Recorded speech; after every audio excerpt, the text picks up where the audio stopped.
Hello, everyone, and welcome to movie flashback number 12. In this flashback, we are going behind the scenes of the 1959 film Ben-Hur. I am so excited that you can join me today.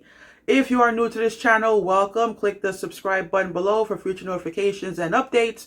Click the like button and share this content with other movie fans. I posted movie flashback number 11 back in May, and since then, Nightglow has gained a lot of subscribers. So if you are a new subscriber, I will explain what is a movie flashback. In filmmaking, a flashback is a scene in a movie set in a time earlier than the main story. In film criticism, there are two types of critiques. First, you have a movie review in which the film critics review movies that came out recently and they tell you what they thought of the movie. The second type is academic criticism, in which you take a class at a college or university in film history and watch films of historical significance. The movie flashback takes film history out of the class, and together we go down memory lane talking about the movies we love. This gives me a chance to go back in time and talk about movies that may be in my DVD collection or in your collection. So as you can see behind me, one of my most important DVDs in my collection is a 4-disc DVD of Ben-Hur. Disc 1 and 2 has the 1959 version of Ben-Hur. Disc 3 has the 1925 silent version of Ben-Hur, and Disc 4 has DVD extras including the 1994 documentary titled Ben-Hur, The Making of an Epic, and a 2005 documentary titled Ben-Hur, The Epic That Changed Cinema.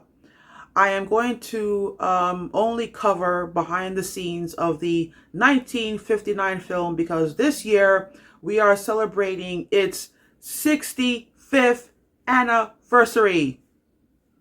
Woohoo! Ben-Hur is on my list of my favorite films of all time.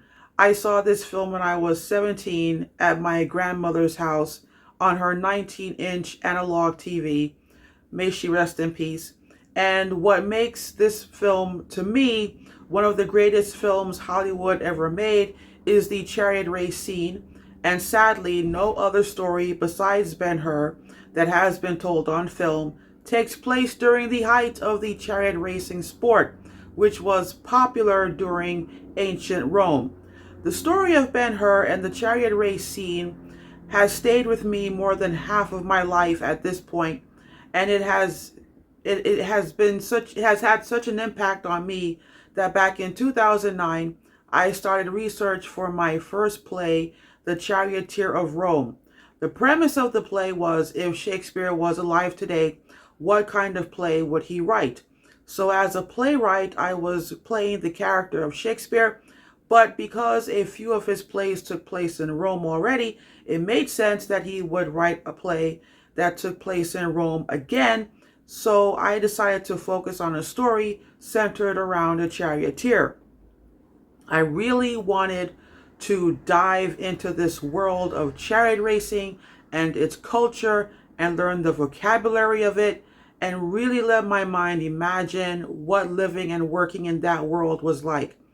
It took me 7 years of research, writing and publishing the play. It took me 7 years to work on the play, from research to publishing. So if it wasn't for this film, I wouldn't have a passion for the chariot racing sport, which leads into where the story came from. Ben-Hur was based on a novel by the same name, written by Lew Wallace. He was born in Indiana. He was a Union general who fought against the Confederacy in the American Civil War. After, he became the 11th governor of New Mexico when it was a territory, prior to it becoming a state. Then he was the U.S. minister to the Ottoman Empire. The modern title for that for that job title is now U.S. Ambassador to Turkey. While he was governor of New Mexico, he published his novel Ben-Hur in 1880, and over time it became a success. In the 1890s, entertainers turned the novel into a stage play where it became a huge hit with audiences. Lew Wallace died in 1905. Around 1910-1915, the film industry was born in New York and New Jersey with Thomas Edison's invention of the motion picture camera.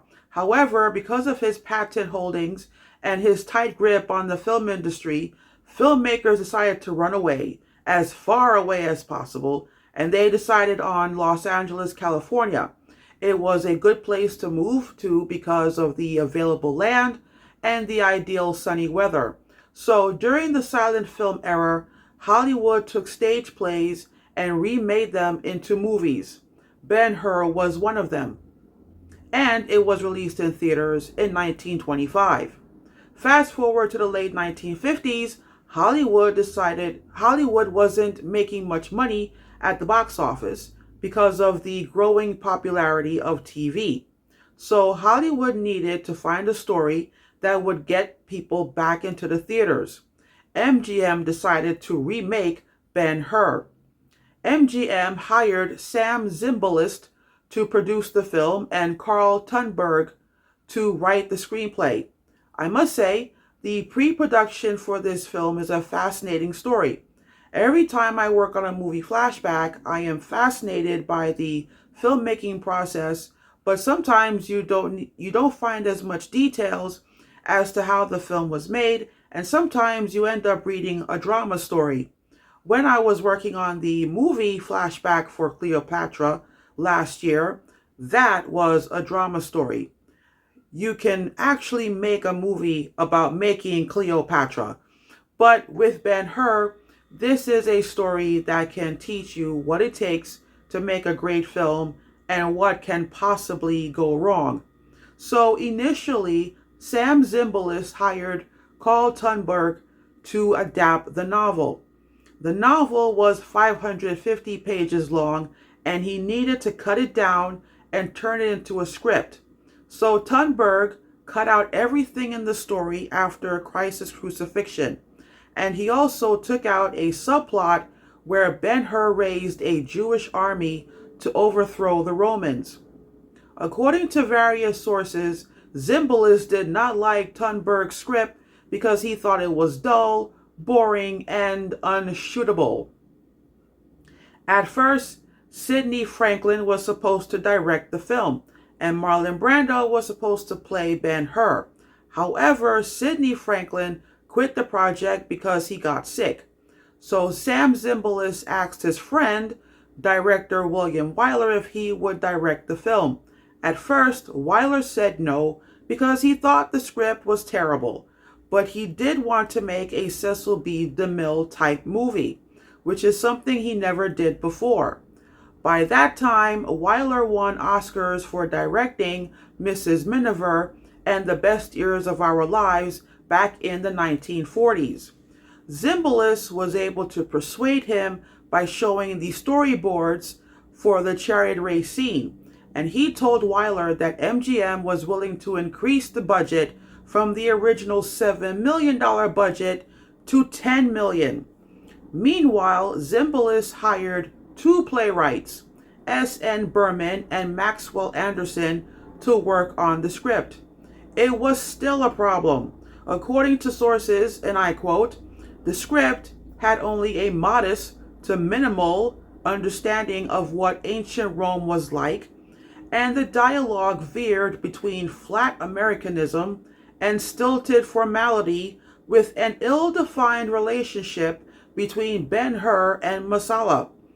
End quote. So Zimbalist hired writer Gore Vidal. William Wyler hired screenwriter Christopher Fry. By this time, the pre-production already started. The studio decided to shoot the film in Cinecittà Studios, located in Rome, and they started building sets a year prior to the shooting. When Wyler read Vidal's version of the script, he did not like it at all, but Zimbalist insisted that Vidal remain on the project. So Vidal reworked the dialogue in the first half of the script. Then Christopher Fry worked on a third of the dialogue. During this time, Wyler offered the role of Ben-Hur to Paul Newman. Newman turned it down flat. He offered the role to Burt Lancaster. Lancaster read Thunberg's script. He turned it down because he didn't like the script. Then Wyler had an open cast call where any actor who was interested was allowed to audition. No one got the part. Wyler also tested Italian leading actors of the day. No one got the part. Wyler decided to test Kirk Douglas and Charlton Heston. At first, Wyler gave Heston the Masala role, but he changed his mind and chose Charlton Heston over Douglas to play Ben-Hur. Charlton Heston read Vidal's version of the script. He did not like it at all, but Wyler's choice was Christopher Fry. Therefore, the last screenwriter to work on the script prior to production was Fry, and it was also Fry who flew to Rome in May 1958 and spent 6 weeks rewriting the script while Wyler was shooting the movie. If you have watched Ben-Hur, you may or may not notice who is the screenwriter in the opening credits. Well, there were 5 writers and 12 different versions of the script, so there was a legal dispute as to who should get the screenwriting credit at the Screenwriters Guild. Wyler fought for Christopher Fry to get the credit. However, Thunberg was a former president of the Screenwriters Guild, so the Guild unanimously voted in Thunberg's favor. Wyler got angry because he thought the decision was politically motivated, so Wyler and MGM filed an appeal. Thunberg agreed to share the credit with Fry, but the Guild stood by their decision. So if you watch the opening credits of the film, you see that Carl Thunberg is the sole screenwriter. In my opinion, Fry cleaned up the mess, rewrote the script, and worked on the script for 6 weeks during shooting. So since we see his work in the final edit, I think Wyler is right on this one. I think Fry deserved the screenwriting credit. And to add insult to injury, without Fry's work, the film would never have been made because no one liked Thunberg's version of the script. So Wyler decided to hire an international cast for this film. He hired British actors to play the Romans. He hired American actors to play the Jewish characters. He hired Haya Hararit to play Esther. She was born in 1931 in Haifa. At this time, Haifa was located in what was known as the British Mandatory of Palestine. Now Haifa is located in Israel. Her parents were Ashkenazi Jews, and her father worked for the government in Tel Aviv. So she was probably the only Israeli-Palestinian actor on the set. So principal photography started in May 1958, and it took Wyler 9 months to shoot the film. 3 out of the 9 months were devoted to shooting the 17-minute chariot race scene. It was a technically demanding project. The cast and crew worked 12 to 14 hours a day, 6 days a week, and on Sundays, Wyler would meet with Christopher Fry and Zimbalist to work on the story. Robert Surtees was the DP, and it was Zimbalist and the studio who made the decision to shoot the film in a widescreen format where the width to height ratio was 3:1. Wyler did not want to shoot the film in that format because he was concerned with empty space in the shots, and the cameras used to shoot in widescreen were very large, heavy, and difficult to move. But the studios got what they wanted. The film was shot on 65mm Eastman color film stock that had an aspect ratio of 2.76 to 1. And they used a 70mm camera lens to shoot the film that costed $100,000 each. So production ended sometime in January 1959, and the film went into post-production. John Dunning was the film editor in charge, and he was working with 1.1 million feet of film. Nowadays, film editing is done digitally, so most people don't have an idea of what working with physical film is like. But at that time, the editor is physically cutting and pasting film that was stored in cans. And each can, if I remember correctly, don't quote me on this, but I think each film can holds 15 minutes of film. But we are talking about 24 frames per second. So to do the math, 24 frames multiplied by 60 seconds equals 1,440 frames per minute. 1 minute of film is 90 feet long. So that's why the film was 1.1 million feet long. The first edit clocked in at 4.5 hours. Wyler wanted to cut the film down to 3.5 hours. So if you watch the film on DVD, you get a 3.5 hour movie. However, if you watch the film on TV, they usually take out the instrumental sections, the overture located before the opening credits, and the intermission. After you cut out the instrumental parts, the running time is less. The film score was composed by Miklos Rosa.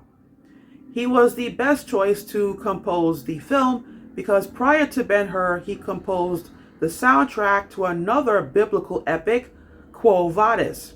That's another film I really love. So he too did his own research before working on the music. He took a look at Greek and Roman music, and he wrote 3 hours worth of music for the film and directed a 100-piece symphony orchestra. It held the record as the longest movie soundtrack of all time. And the record was broken in 2021 by Zack Snyder's Justice League. The soundtrack to Justice League is 4 hours. So in the end, the film had a $15 million budget. It made $147 million at the box office. It was released in theaters in November 1959, right before Thanksgiving. And in April the following year, it won 11 Oscars, including Best Picture. The Oscars of 1960 was bittersweet. Sam Zimbalist, the producer, died of a heart attack during production. He died at Cinecittà Studios in Rome, and they flew his body back to California. So Wyler had to finish shooting without a producer, and he went into post-production without a producer.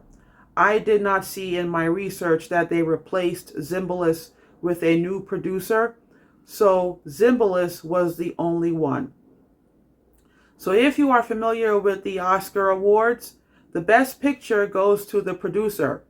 So on Oscar night 1960, his widow, Mary Zimbalist, accepted the award on his behalf. And he is the only producer in the history of the Oscars that got a Best Picture Oscar posthumously. For a long time, Ben-Hur held the record as the movie that won the most Oscars. However, Titanic in 1998 tied Ben-Hur's record by also winning 11 Oscars.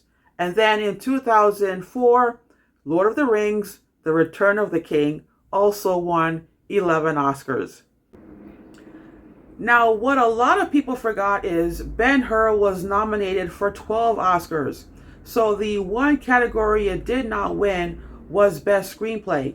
The Screenwriters Guild thought Carl Tunberg didn't win because of the controversy. When Charlton Heston won for Best Lead Actor, one of the people he included in his thank you speech was Christopher Fry. and the guild was very upset about that. But this story does end on a happy note. In 2004, Ben-Hur entered into the National Film Registry for preservation. It was determined that it was a culturally, historically, and aesthetically significant film. Filmmakers, critics, scholars, and movie fans all agree that Ben-Hur is one of the greatest achievements in film history.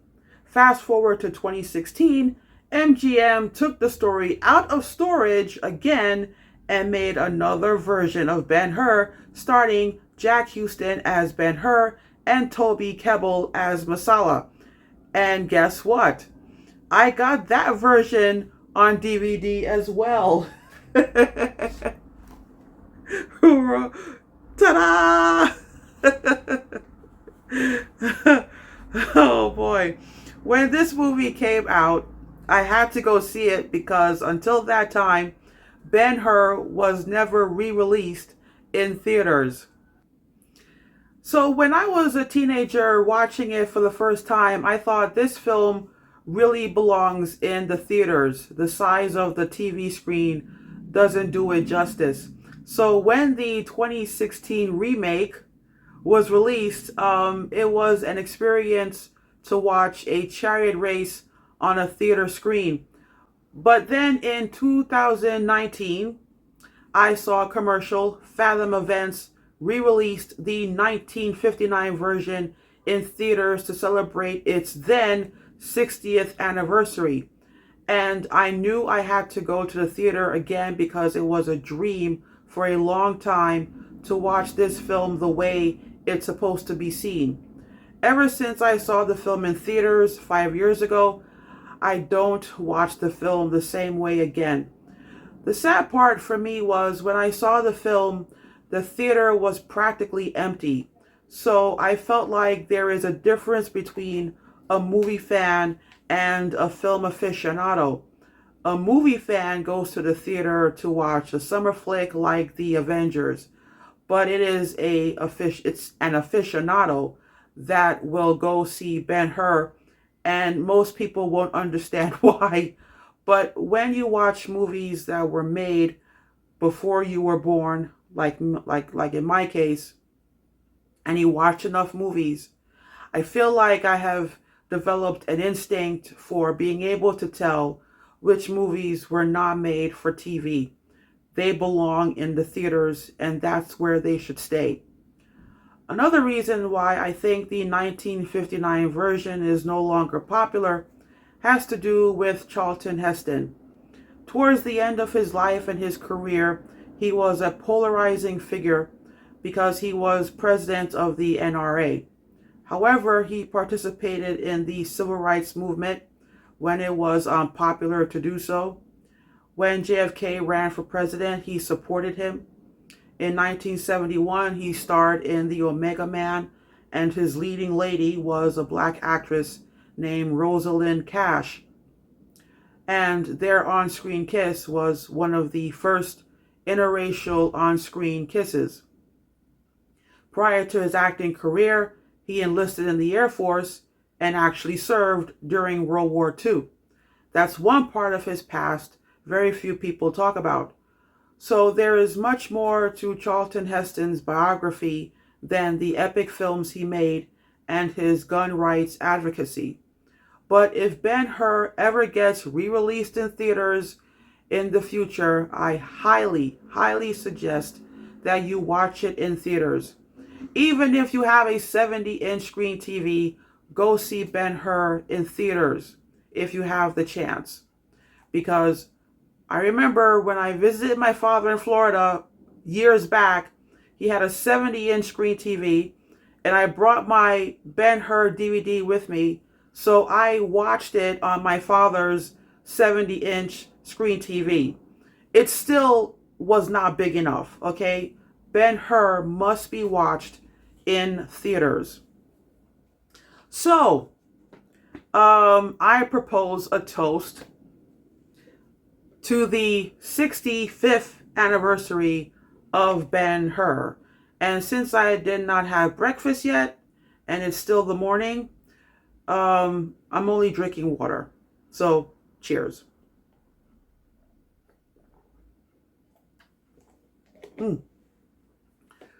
So that is all for today, my friends. This is one long movie flashback. I mean, if I go back, um, the movie reviews I have done and the movie flashbacks, this is probably one of the longest videos I have done. But there's so much to this story about how Ben-Hur was made that I tried to like cut it down, and that's how far I was able to cut it down. So I hope you guys enjoy this movie flashback. Hopefully the rest of the movie flashbacks that I do for the rest of the year is much shorter than this one. Because I mean, this took me days to research and write this movie flashback. So yeah, this is a very long one, which is really incredible. But that's all for today, my friends. I will see you next time with another movie flashback. Take care. I was saying, if you were not a bride, I should kiss you goodbye. If I were not a bride, there would be no goodbyes to be said.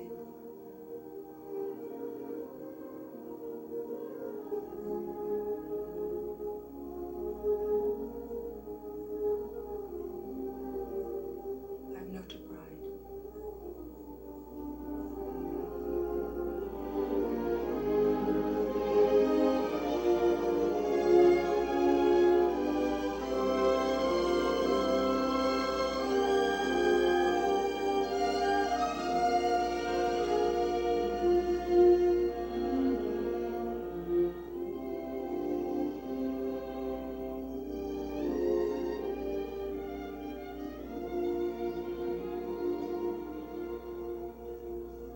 Why did you never marry?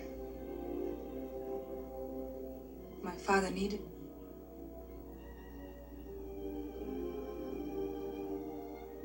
And also,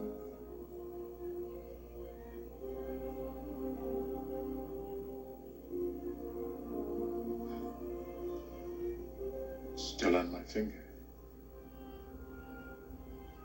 I said I should wear it till I met a woman I would marry.